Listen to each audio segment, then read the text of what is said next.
Every collapse feels like the first one. When Rome fell, people thought the world was ending. When Weimar collapsed, money became paper. When Argentina broke, savings vanished overnight. Different centuries, different systems, same shock. People always ask the same question too late. Why didn't this work? But history gives a quieter answer. Some financial principles never die. They survive empires, hyperinflation, defaults, revolutions, and resets. Not because they are clever, but because they are aligned with how humans behave under stress. Systems change. Human behavior doesn't. The first principle is simple and uncomfortable. Anything that depends on trust alone will eventually fail. Rome's money worked as long as people trusted the state. Once coins were debased, trust broke. Weimar's currency worked until printing replaced restraint. Argentina's system worked until promises exceeded reality. Trust is powerful, but it is fragile. When trust is supported by discipline, it lasts. When trust is supported by promises, it collapses. This is why systems built only on confidence always end the same way. Confidence disappears faster than it is created.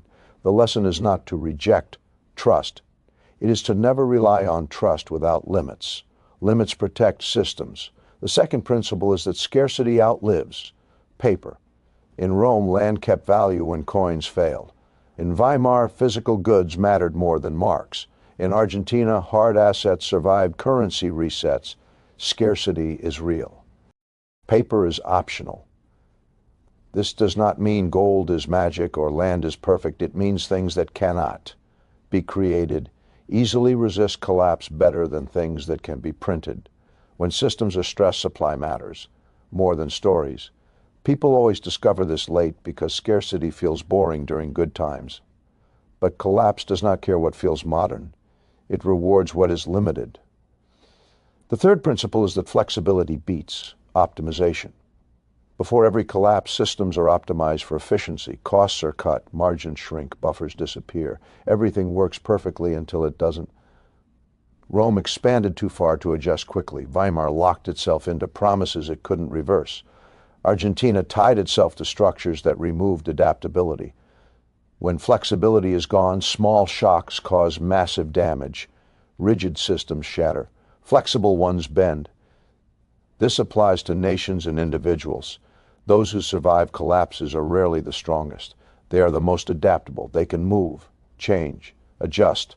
Efficiency looks smart in stable times. Flexibility saves lives in unstable ones. The fourth principle is that leverage magnifies errors. Leverage feels invisible when things are calm. It makes systems look strong. It accelerates growth. It hides weakness. Then pressure arrives. Rome leveraged future taxes to fund expansion. Weimar leveraged printing to fund obligations. Argentina leveraged debt to maintain appearances. Leverage always feels manageable until it isn't. Once confidence breaks, leverage turns against you.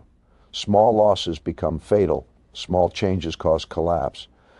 This is why systems with high leverage do not fail slowly. They fail suddenly.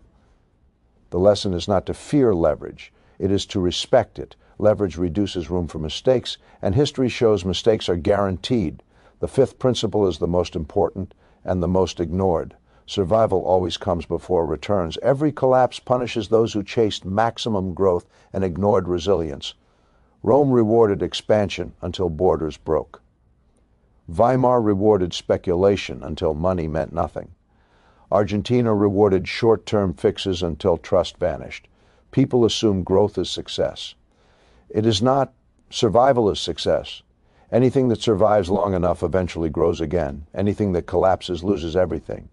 This principle never changes, but it is forgotten in every cycle. People build systems that only work if conditions stay perfect. History never allows that. These 5 principles are not opinions. They are patterns. They do not tell you what will collapse next. They explain why collapse always feels shocking and obvious at the same time. Because warning signs are boring. Before Rome fell, people lived normal lives. Before Weimar collapsed, cafes were full. Before Argentina broke, markets looked functional. Collapse does not announce itself. It arrives quietly, then suddenly. This is why understanding principles matters more than predicting events. Events are no I see. Principles are stable. Most people ask, what should I do? That is the wrong question. The right question is, what survives when systems fail? History answers clearly. Things with limits survive better than things with promises. Things that adapt survive better than things that optimize. Things with margins survive better than things stretched thin. Things that do not rely on trust alone survive better than things that do. Things that prioritize survival survive better than things that chase growth. None of this is exciting. That is why most people ignore it. They prefer stories, forecasts, heroes, villains. History does not run on stories, it runs on structure. Every collapse looks different on the surface, but underneath, the same mechanics operate. Debt grows faster than capacity, promises exceed resources, trust is stretched, flexibility disappears, then something small breaks. The collapse is not the cause, it is the result. Understanding this does not make you immune to pain. Collapses are painful for everyone, but it changes how surprised you are. Surprise is the most expensive mistake in finance and history. Those who survive collapses do not know the future. They simply respect uncertainty. They build buffers. They avoid extremes. They do not confuse calm periods with permanent safety. They understand that stability is not a natural state. It is a temporary condition. Rome believed it was eternal. Weimar believed modern economics made collapse impossible. Argentina believed resets could be controlled. Each belief failed. The principles survived, they always do, because they are not about money. They are a boo. Human behavior under pressure. And human behavior has not changed in thousands of years. Systems rise, stretch, and break. Principles endure.